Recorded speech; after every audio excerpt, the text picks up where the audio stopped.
This is the Lone Crater YouTube. We hope this video helps.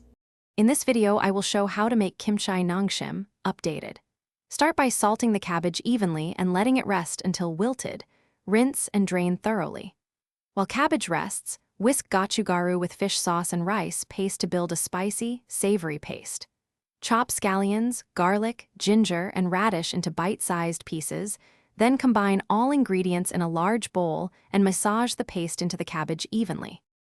Keep jars tightly packed and sealed, but check daily to release built-up gas, pressing down to remove air pockets.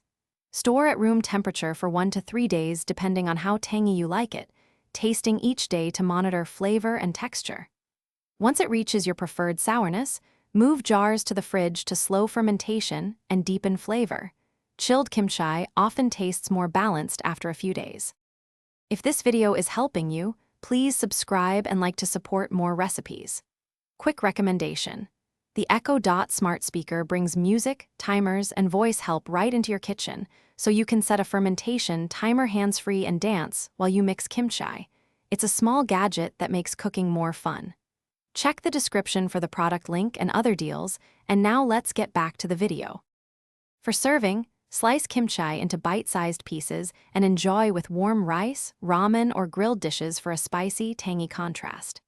Keep kimchi refrigerated and always use clean utensils to prevent unwanted bacteria. Proper cold storage preserves crunch and flavor for weeks.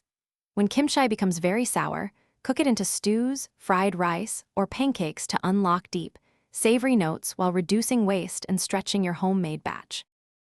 Thanks for watching. Consider subscribing if we helped you.